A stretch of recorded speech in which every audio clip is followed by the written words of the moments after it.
So friend, पिछली बार हमने क्या किया था कि यूजीसी नेट इकोनॉमिक्स को क्लिक करने के लिए क्या क्या चैप्टर पढ़ना चाहिए वो सबको हम डिस्कस किए थे। जैसे कि micro, macro, international economic, statistics, econometrics, all these things. आज हम क्या करेंगे कि हम एक स्पेशल चैप्टर उठाएंगे। जैसे कि आज हम उठाए माइक्रो इकोनॉमिक्स, जो हमारी फर्स्ट सब्जेक्ट है। जब हमने पढ़ना शुरू किया था इकोनॉमिक्स, तब भी हमने माइक्रो से ही शुरू किए थे। माइक्रो मीन्स ही स्मॉल है, हम स्मॉल से ही लार्ज तक जाएंगे। तो आज माइक्रो इकोनॉमिक्स में क्या क्या पढ़ना है आज हम सब शेड्यूल करके रखे हैं।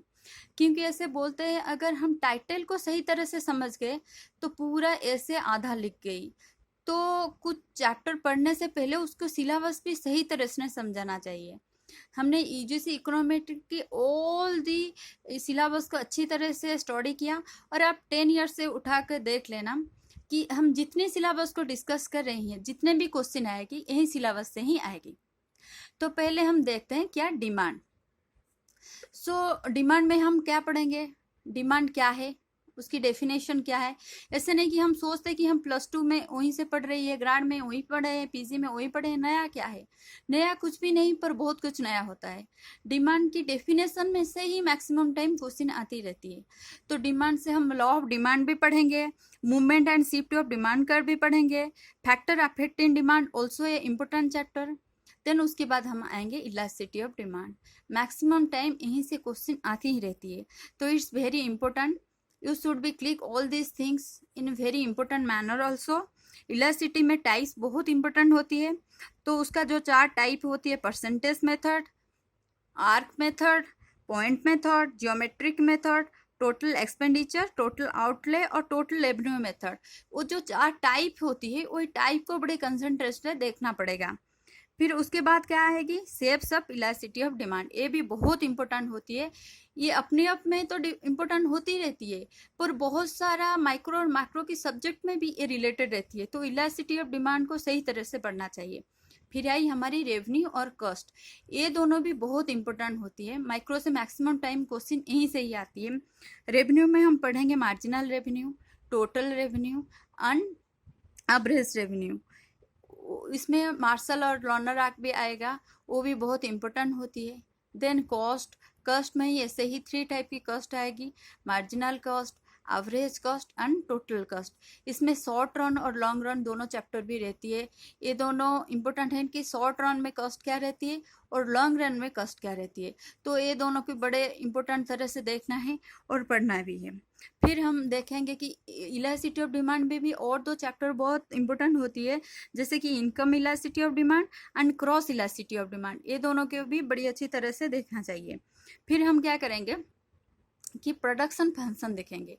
Consumption and production 2 important chapter होती है माइक्रो इकोनॉमिक्स में। प्रोडक्शन फंक्शन में हमारी 5 लय आएगी, जो बहुत ही इंपॉर्टेंट है। Law of variable proportion, law of returns to scale, law of returns to factor, Cobb Douglas production function and CES production. इसके बाद हमारे आती है यूटिलिटी। यूटिलिटी भी क्या है, वो 3 टाइप की यूटिलिटी हमारी आती है। जैसे कि हमारे आती है cardinal utility, ordinal utility and revenue preference. ये बड़ी इंपॉर्टेंट भी होती है। यूटिलिटी में ये 3 चीज देखना है। फिर आएगी indifference curve, then isoquant, then perfect competition, then monopoly. ये सब मार्केट स्ट्रक्चर है। इसमें एक क्वेश्चन पक्का बनती है, मोनोपोली, मोनोपोलिस्टिक, ओलिगोपोली। और ओलिगोपोली की भी डिफरेंट मार्केट स्ट्रक्चर ऐसे, जैसे स्वीजी हुआ, कुर्नट हुई, बर्टन हुई। ये सब भी ओलिगोपोली की जो टाइप्स होती है वो भी बड़ी इंपॉर्टेंट होती है। कलूसिव ओलिगोपोली, नॉन कलूसिव ओलिगोपोली, ये सब भी कवर करना पड़ेगी। फिर हम देखेंगे कि कंज्यूमर सरप्लस और प्रोड्यूसर सरप्लस। फ्रेंड्स, आपको पता है कि ये दोनों से क्वेश्चन हमारी इकोनॉमिक्स की मैक्सिमम चैप्टर से हम देखेंगे कि हमारी आती है कि क्या है कंज्यूमर सरप्लस, क्या है प्रोड्यूसर सरप्लस, क्या है। हाँ, ये इसमें वो जो मैथमेटिकल कैलकुलेशन भी बहुत टाइम यूजीसी नेट इकोनॉमिक्स में पूछ नहीं देते हैं। तो कंज्यूमर सरप्लस और प्रोड्यूसर सरप्लस से बड़ी अच्छी तरह से हम देखेंगे। फिर I general equilibrium. General equilibrium की हम बात देखेंगे, हम general equilibrium and partial equilibrium. General equilibrium ने वालरस ने क्या बोले थे, फिर पार्शियल इक्विलिब्रियम ने मार्शल ने क्या बोले थे। बात यह है कि थोड़ी थोड़ी डिफरेंट होती है और क्वेश्चन वही थोड़ी थोड़ी डिफरेंसेस को ही बड़े इंपॉर्टेंट से देते हैं और हम कंफ्यूज हो जाते हैं। तो हम बड़े क्लियरली तरह से ये दोनों को देखेंगे। फिर Bain's limit pricing theorem, Arrow's possibility theorem, impossibility theorem, theory of second best and game theory. ये सब क्या है, छोटे छोटे चैप्टर है जिसको हम इग्नोर कर लेते हैं, पर क्वेश्चन मैक्सिमम टाइम से आती है। जैसे कि आरोस इम्पॉसिबिलिटी थ्योरम भी ऑल्सो हम पढ़ेंगे किसमें, कि पब्लिक फाइनेंस भी, ये सब आती रहती है। तो हम सब छोटे छोटे टॉपिक को बड़े इंपॉर्टेंस से पढ़ना चाहिए, और उसको इम्पोर्टेंस देती है यूजीसी नेट। तो हम यही छोटे छोटे बात को ही अगर हम ख्याल कर सकते हैं तो यूजीसी नेट इकोनॉमिक्स का जो मार्क की परसेंटेज है हमारी बढ़ती जाएगी। और एक भी बात है कि इसके अंदर भी और एक आती है प्राइस इफेक्ट। प्राइस इफेक्ट जो है वो सब्स्टिट्यूशन इफेक्ट और इनकम इफेक्ट का कलेक्शन है। ये दोनों मिलकर प्राइस इफेक्ट बनाते हैं, तो हम इसको भी पढ़ेंगे। उसके साथ हम क्या पढ़ेंगे, डिफरेंशिएशन एंड डबल डिफरेंशिएशन भी पढ़ेंगे। वो भी बहुत इंपॉर्टेंट होती है, और इसमें भी कैलकुलेशन पार्ट में ये सब आती रहती है।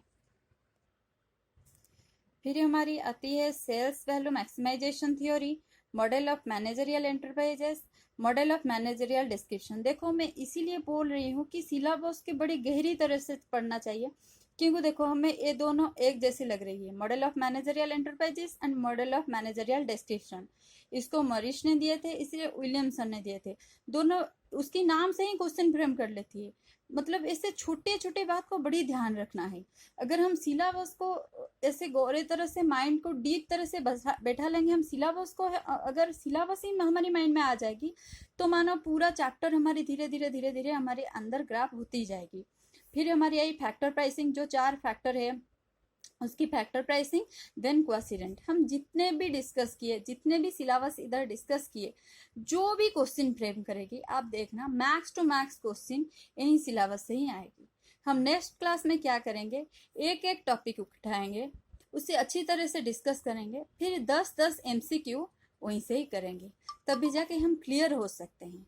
तो फ्रेंड मिलते हैं नेक्स्ट क्लास में।